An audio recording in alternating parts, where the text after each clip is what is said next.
Que inclusão bonita. Em primeiro lugar, gente, não podemos negar isso aqui. Essa é a imagem do Joe Biden falando pela primeira vez com a nação depois da derrota. Parece alguém muito triste?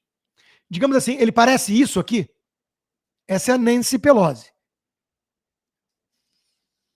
Parece uma criança birrenta que o pai tirou o brinquedo, né? Ó. Mamãe! A Nancy Pelosi tem motivo para estar com essa cara bicuda. Porque ela e a cúpula do Partido Democrata, que tem as verbas do George e Alex Soros, que comandam o partido e a nação, os donos do poder, o clã Obama, o clã Clinton, o Chuck Schumer, a Nancy Pelosi e companhia, eles foram os grandes derrotados, junto com o establishment da mídia e burocrático. Já o Joe Biden, ele tem motivos para estar sorridente. Ele foi atropelado por essa turma. Jogaram ele na frente do trem. Exigiram que ele saísse da corrida. Obrigaram que ele pulasse fora depois da péssima performance dele naquele debate. E ele não queria sair, ele não queria largar o osso. Alguns estão culpando a lentidão dele para sair. Balela. É a turma da negação. Porque eles acham que se a Kamala Harris tivesse tido mais tempo para a campanha, tudo seria diferente. É o contrário. O auge, o ápice da campanha da Kamala Harris foi assim que ela assumiu. Porque ninguém conhecia direito ela, ou muita gente não conhecia direito. Quando foram ver entrevistas, o que ela pensava, o flip-flop, a czar da fronteira dizendo, não, eu não tenho nada a ver com a fronteira aberta. Eu vou fazer o muro. Opa, mas isso não é a bandeira do Trump? O pessoal ficou meio confuso com aquela que conversava com um eleitor assim, com a câmera ligada, né? Não dá, no telefone não funciona assim. Então, uma nota de $3. Fake. Produto de marketing, aquela ligação patética do casal Obama para ela, que no Brasil a Maria do Rosário imitou igualzinha com a Janja ligando. Essa gente é ridícula. E o povo não quer saber disso. Então o Biden está feliz. Ele avisou, vocês vão perder com essa anta. Eu odeio a Kamala Harris. Ela me chamou de racista, eu tive que colocar ela como vice porque vocês queriam uma imagem de lacração, de uma mulher indígena que depois virou negra com sotaque forçado. O Biden odeia a Kamala Harris. E acha ela uma besta quadrada, o que ela é. E ela, por outro lado, também odeia ele, acha ele racista e senil. Só que escondeu isso da nação e não conseguiu explicar. Por que você é a candidata? O Biden tá ruim, por que vocês não avisaram isso antes? Não, o Biden tá ótimo, então por que você é a candidata? Aí ela gaguejava. Então, o ponto é que agora ela vai poder arrumar um emprego no McDonald's, que ela nunca teve de fato, e servir o presidente dos Estados Unidos, que em que pese ser um magnata, bilionário, poderoso, adora as coisas que o homem comum, médio, americano gosta. Coca-Cola, McDonald's, golfe. Golfe aqui não é coisa de elite rica, tá? Eu sei que é o contrário aí no Brasil, em São Paulo, Rio, o cara joga no Gávea Golfe. Aqui não, aqui golfe qualquer um joga. Pois bem, Estadão. Americanos escolhem o populismo autoritário. Trump provou que americanos estão realmente aborrecidos com o establishment. Ganhou amplo poder, mas terá pouco tempo para mostrar serviço. Eu adoro os tucanos brasileiros que fizeram um L dando aula de democracia para o americano. É ou não é maravilhoso isso? A autoestima, a soberba. É um negócio incrível, né? A Folha de São Paulo também, a Chatonilda lá do Manhattan Connection. Americanos votaram livremente contra a democracia. Tecla SAP. Se o povo escolhe o candidato que eu não gosto, o povo é antidemocrático. Só há democracia quando ganha o meu candidato. Estranho isso, né? É porque é estranho. É porque a esquerda não gosta de fato de democracia nem de povo.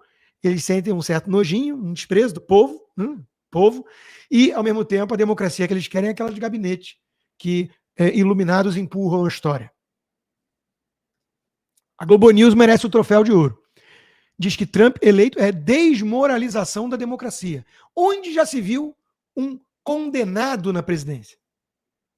Tipo, no Brasil? Que o William Bonner disse, senhor Lula, o senhor não deve mais nada à justiça? Olha, sem sacanagem, a Globo me dá asco. Sabe o nojinho que a turma da Globo sente pelo povo? Pela própria audiência, que o William Bonner trata como um bando de Homer Simpson?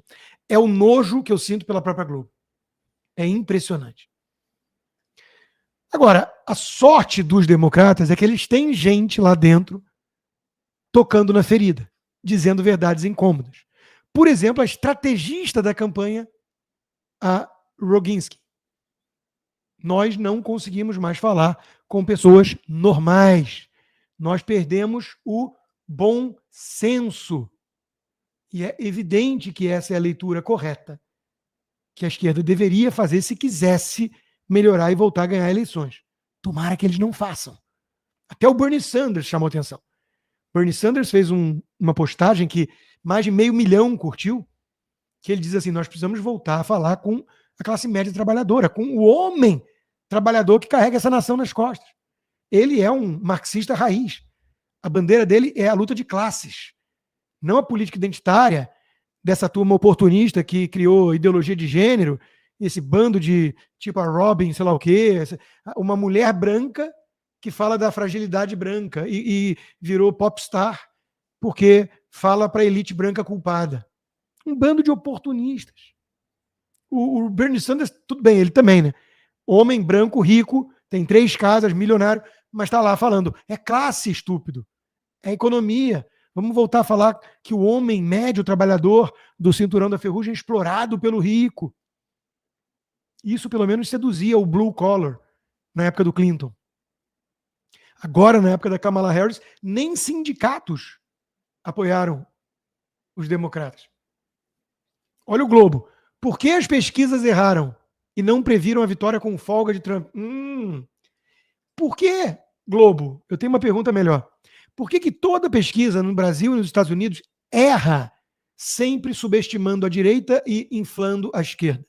Porque quem tem um mínimo de conhecimento de estatística, e eu sei que a esquerda não tem, entende que erro, do ponto de vista estatístico, tem que ser aleatório. Vocês entendem o que isso significa? Significa que o erro estatístico oscila em torno da média. Ele vai variar 3 pontos para cima, 4 para baixo, 5 para cima, 3 para baixo. Ele oscila em torno da média. Se ele erra sempre para cima da média, favorecendo um espectro político, ele não é mais um erro estatístico. Ele é um viés, porque ele tem uma tendência. E a diferença entre erro e viés, do ponto de vista estatístico, é crucial. Mas vai explicar isso para uma Vera Magalhães da vida. Porra! É mais fácil explicar física quântica para um jumento. Então, meus amigos, eles não entendem. Ou aqueles que são um pouquinho mais espertos e entendem, são exatamente isso. Espertos, malandros. Só que a lacração não está dando certo. This is a mandate. He's won the national popular vote for the first time since, for a Republican, for the first time since 2004. This is a big deal. This isn't backing into the office. This is a mandate to do what you said you were going to do. Get the economy working again for regular working class Americans, fix immigration, try to get crime under control, try to reduce the chaos in the world. This is a mandate from the American people to do that. I think I'm interpreting the results tonight as the revenge of just the regular old working class American, the anonymous American who has been crushed, insulted, condescended to. They're not garbage. They're not Nazis. They're just regular people who get up and go to work every day and are trying to make a better life for their kids, and they feel like they have been told to just shut up when they have complained about the things that are hurting them in their own lives. I also feel like this election, as we sit here and pour over this tonight, is something of an indictment of the political information complex. I mean, we've been sitting around here for the last couple of weeks, and the story that was portrayed was not true.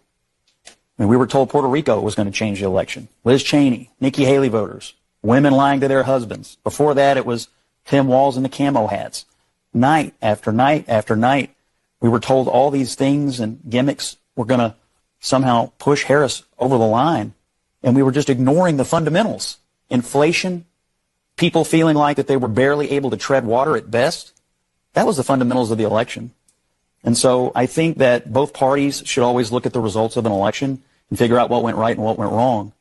But I think for all of us who cover elections and talk about elections and do this on a day-to-day basis, we have to figure out how to understand, talk to, and listen to the half of the country that rose up tonight and said, we've had enough. Perfeito. E isso dito na CNN, que estão dizendo aí que o Milley disse que o Elon Musk comprou. Tomara que seja verdade, mas eu não vi nada oficial. Então eu desconfio. Isso dito na CNN é lindo, né? É música para os nossos ouvidos, porque ele está falando uma coisa óbvia. Mas a esquerda perdeu o contato com o óbvio. A mídia perdeu. A campanha da Kamala Harris substituiu endereçar essas questões fundamentais por apoio de celebridade, por uma vibe de feel good sensation e por name calling, por rótulos. Nazista, fascista, antidemocrático, lixos. O povo olhou e falou assim, ele não é nazista e nós não somos lixo. E deu no que deu. Então, é óbvio que a lacração tem tudo a ver com a derrota esquerdista. Eu quero falar uma coisa agora um pouquinho delicada, é um parênteses, uma coisa chata, porque eu sou fã do Brasil Paralelo, apoio desde o comecinho, aquele primeiro documentário deles contou comigo. 1 hora de entrevista, sempre divulguei e continuo adorando o Brasil Paralelo. Mas eles erraram feio aqui e deslizaram bastante. Para falar do resultado eleitoral nos Estados Unidos, eles chamam o Bruno Garchagen. E aí vem outro ponto. O Bruno Garchagen eu já admirei também. A gente viajou junto na época para falar de liberalismo, conservadorismo. O Hélio Beltrão ajudava muito ele, a gente era próximo. Mas ele virou um personagem que eu acho que ele, sei lá, ele deve estar concorrendo com o fotógrafo lá, o Mena, não sei. Porque tudo para ele agora é estilo, é gravata borboleta, charuto. E eu não entendi. O Brasil Paralelo querer convidar alguém como Garchagen para falar de Trump. Por que eu digo isso? Não é picuinha, não é implicância nem treta. Eu acho importante a gente saber quem tem ou não algum tipo de moral para falar de certas coisas, porque o fenômeno do isentismo ele foi descartado pelo movimento MAGA. O Make America Great Again, o movimento iniciado pelo Trump, ele jamais contaria com o Bruno Garchagen da vida, ao contrário, ele engoliu, ele atropelou esse tipo, que eles chamam de Rhino aqui, Republican in Name Only. O Bruno Garchagen, ele quer ter o monopólio de quem fala em nome do conservadorismo. Ele andou alfinetando a mim de graça. Eu mandei mensagens para ele no início, até educadas. Falou, Bruno, você quer participar da minha live? Para a gente poder conversar sobre essas coisas? Fui super educado, tem as provas aqui. Ele nunca respondeu, de tão arrogante que ele está. Acho que o fracasso subiu a cabeça, porque ele conseguiu alguns alunos para o curso dele. Então, ele começou a alfinetar. Eu não fugi do Brasil. Um conservador não foge do país. Eu vinha 10 anos atrás para cá. O conservador não tem direito de buscar o melhor em um ambiente que respira ares mais conservadores para si e sua família. Acho que ele não leu direito alguns conservadores. Nunca nenhum conservador na vida imigrou, pelo visto. A verdade é que o Bruno quer ter o monopólio de falar em nome do conservadorismo. Até aquele livrinho dele, o que é o conservadorismo, mostra essa arrogância. Ninguém é conservador. A única conclusão que você chega é essa. Ninguém é conservador além de Bruno Garchagen com a sua gravata borboleta, suas meias verdes combinando com a gravata e o seu charuto. Então, como é que o Brasil Paralelo chama isso aqui? Estou aqui nos Estados Unidos. Parece que a popularidade do Trump está em alta. Parece não, está de fato. E você veja que coisa, é porque conservador tem que falar coisa, né? Que coisa interessante. Há décadas o Partido Republicano não tinha opções adequadas e viáveis. Mesmo assim, parece que o partido vai escolher Trump. É de lascar mesmo. Se tivesse ido com Mitt Romney, bem ao gosto do Bruno Garchagen, né? Porque tem uma postura mais refinada, civilizada e come com talher de prata, em que pese ter sido chamado de fascista também pelos democratas, que fizeram uma campanha tão baixa com ele que falaram que ele era um assassino de cachorros, que uma vez ele viajou com um cachorro em cima da caçamba do carro. Joe Biden ou Donald Trump? Ronald Reagan. Porque é lindo ser isentão, que nem o cartunista medíocre, que nem o MBL. Lula ou Bolsonaro? Ninguém. Eu fico em cima do muro porque eu sou limpinho, com a minha gravata borboleta. O nome do Reagan, quem eu admiro muitíssimo, assim como a Ana Paula Henkel e vários outros conservadores, né, que arregaçam a manga e vão para a luta, o nome do Reagan não estava no ballot. Estava o Joe Biden e o Trump. Vamos ser indiferentes? Só alguém que não é de verdade conservador, né? Quero crer, porque nenhum conservador ficaria indiferente a um projeto radical de esquerda ou Trump, com um jeitão dele meio esquisito, mas com uma política conservadora, né? Trump e Bolsonaro não são conservadores, né? Dizia o Garchagen. Só ele é conservador. Então, eu me alonguei aqui porque o fenômeno do isentismo me incomoda profundamente e é perigoso. É perigoso. Eu sei que tem uma ala bolsonarista que está me chamando de intergaláctico e comprando guerra com o Salles, por exemplo. Eu acho curioso isso, né? O Salles está há 18 anos no movimento Endireita Brasil. O cara tem pedigree de um conservador.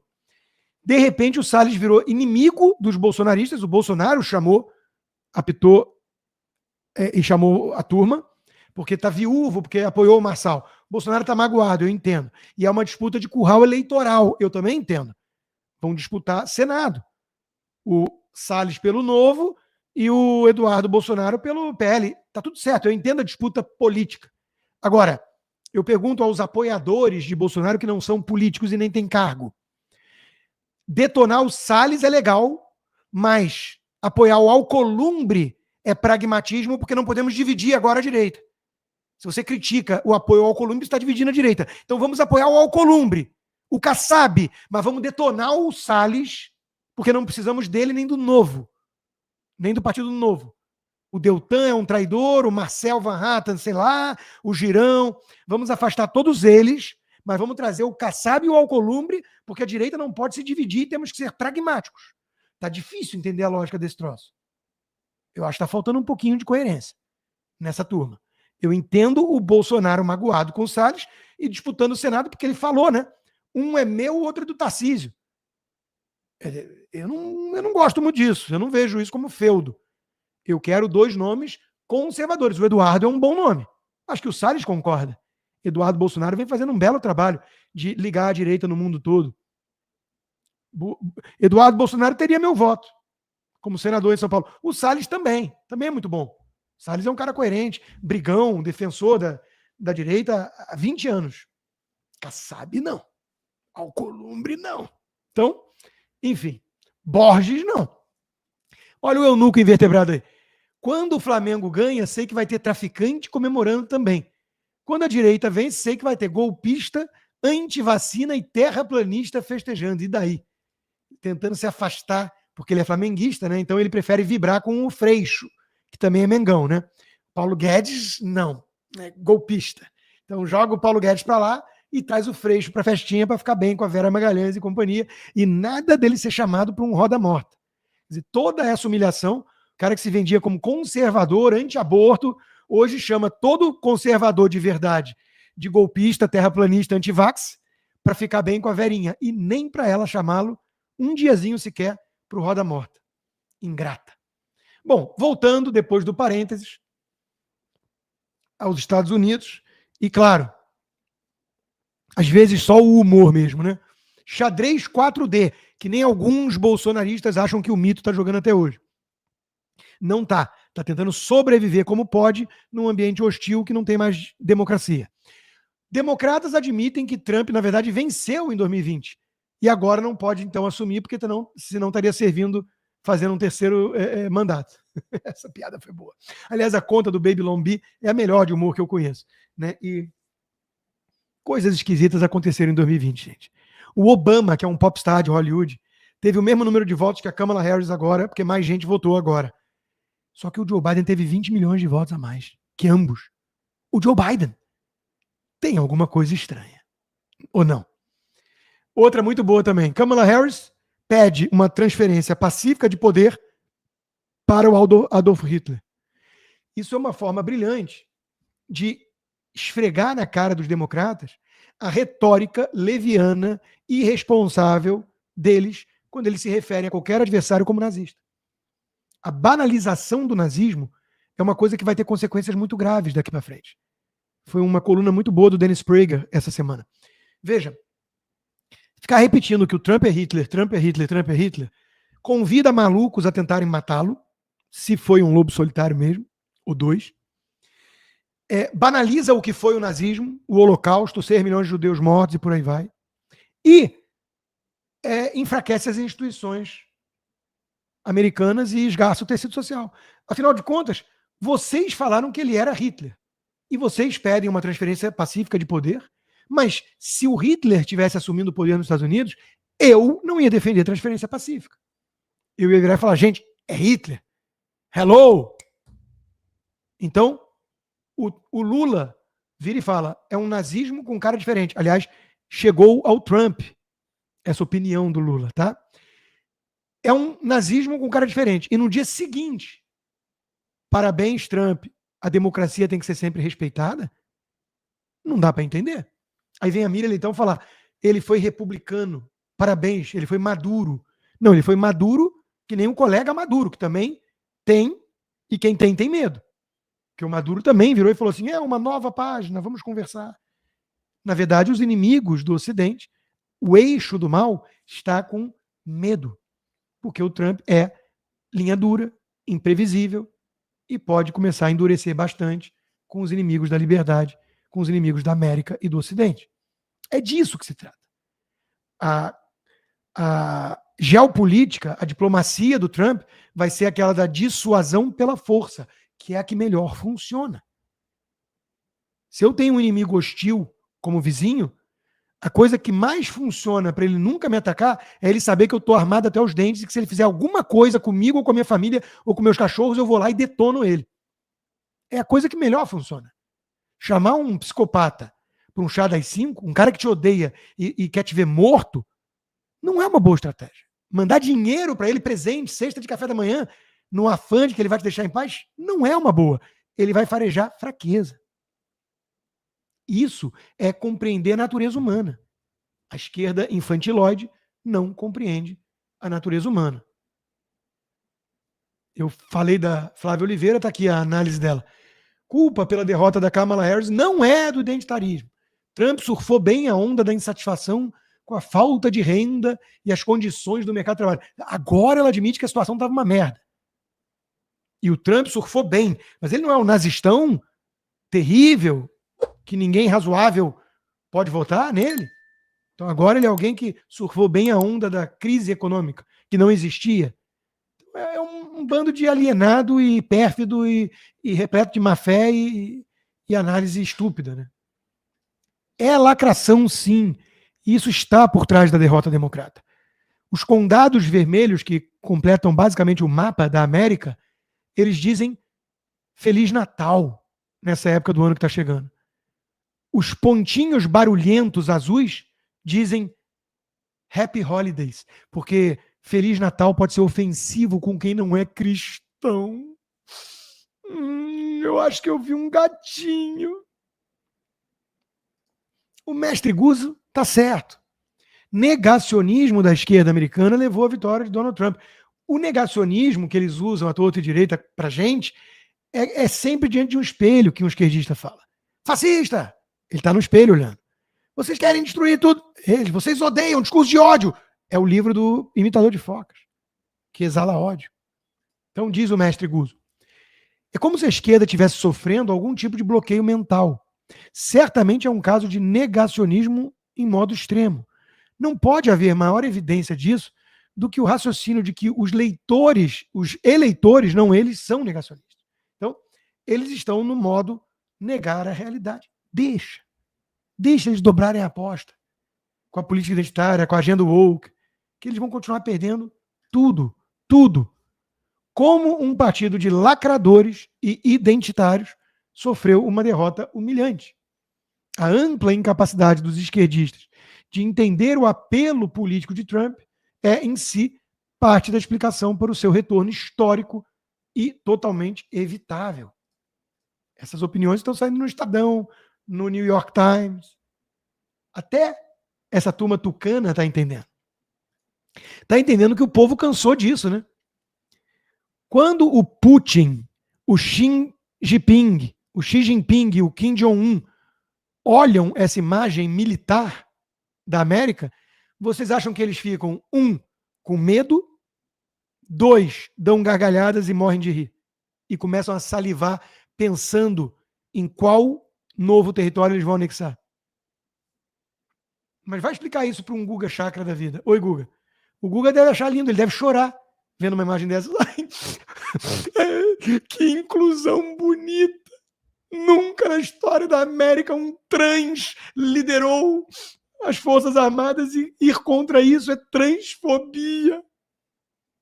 Continua apostando nisso. Olha o secretário de saúde democrata exalando saúde. Não, é o homem confuso de peruca. E do lado o Robert Kennedy Jr., que vai ser o novo secretário de saúde do Trump. Mas ele é negacionista, ele é anti-vax. Aliás, a minha noiva mandou um vídeo que eu estava vendo agora antes de começar a live, dele falando de uma substância amarela que saiu direto do petróleo, que é usada em tudo que é alimento hoje. Tá difícil até saber por onde correr, né? Tudo que é alimento, o nego bota essa porcaria. Estão envenenando nossas crianças. Todo mundo ficando doente. Expectativa de vida do americano está menor do que a do europeu, e não era assim há 20 anos. Alguma coisa muito estranha está acontecendo. Make America healthy again. Mas o povo olha para o Robert Kennedy Jr. e vê a imprensa falando negacionista, perigoso, o cara vai destruir sua saúde. Aí olha para um homem confuso que acha que é mulher usando uma peruca, gordo, falando que vai cuidar da saúde pública. Aí o pessoal fala assim, tem alguma coisa esquisita acontecendo. É gaslighting. Estão me chamando de maluco e preconceituoso por estranhar isso. Até a hora que a turma fala assim, aqui para vocês, né? Gaslighting vai fazer isso com outro. Com Richard Gere, por exemplo, que pelo menos está colocando suas ações onde seu discurso está. Então vendeu sua casa humilde de 60 milhões e vai embora para a Espanha. Ele não escolheu Havana, ele não escolheu nem o Tibete. Fiquei meio magoado com isso, porque em Hollywood todo mundo tem que pegar uma causa, né, dos ursinhos pandas, e a causa do Richard Gere era o Tibete. Ele ficou muito chateado quando o dinheiro da China começou a jorrar e a indústria toda de Hollywood ficou vassala dos chineses e o Tibete teve que sair pela janela. Ninguém mais lembrou do Tibete. Então o Richard Gere ficou meio magoado com isso. Mas eu esperava que ele fosse morar no Tibete. Por Espanha.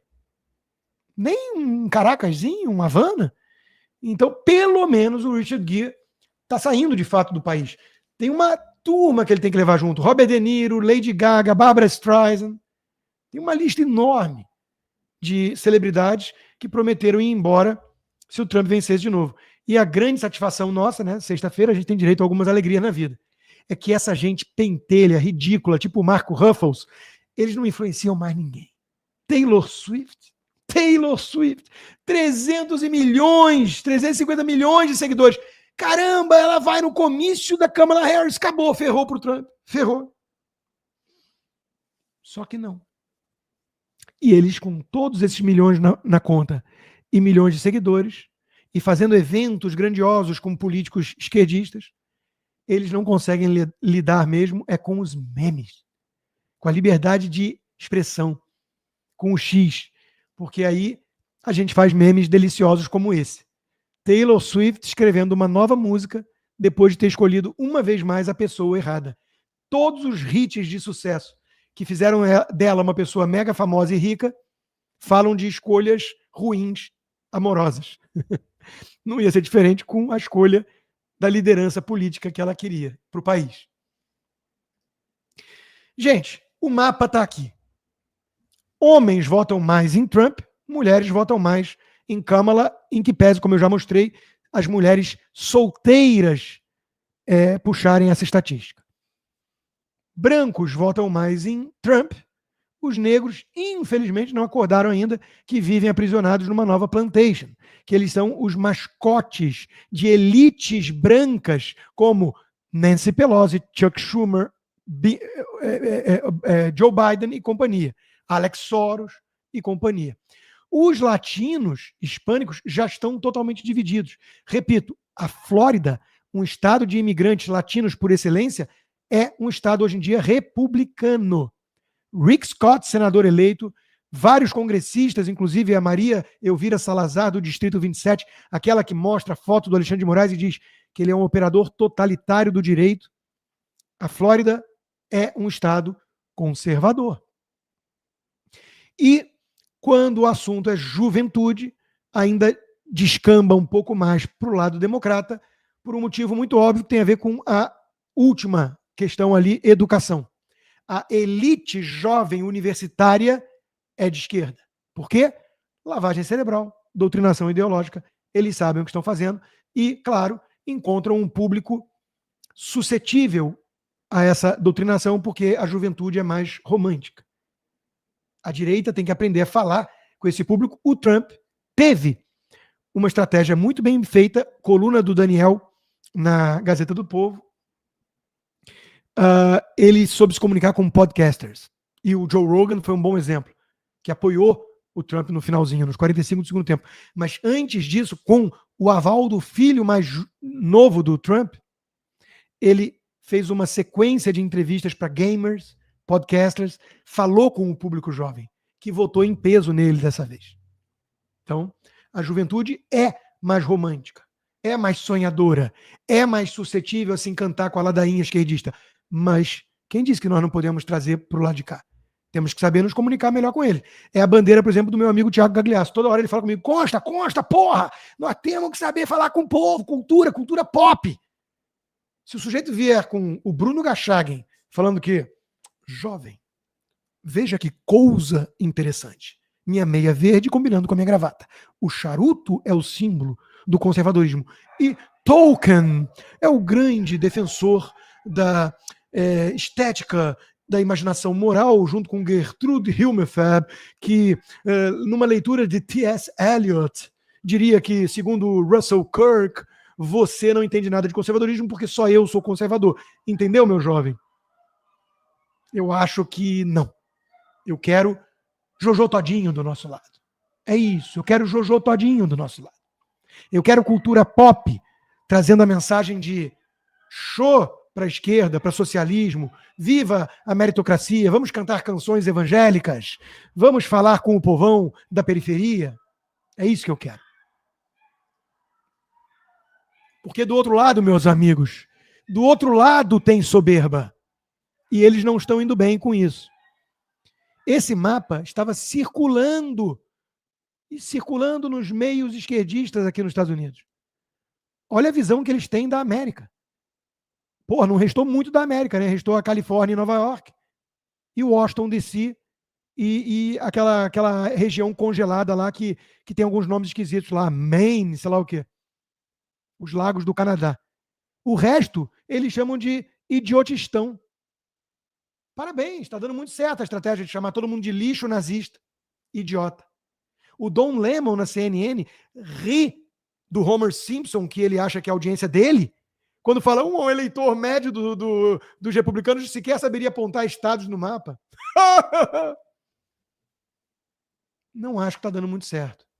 Mas calma, que se está tendo alguns democratas uma crise de consciência para fazer uma reflexão e uma meia-culpa, do outro lado nós temos intelectuais do porte de um Marcelo Rubens Paiva, petista, para dar lição de democracia para os americanos bobinhos.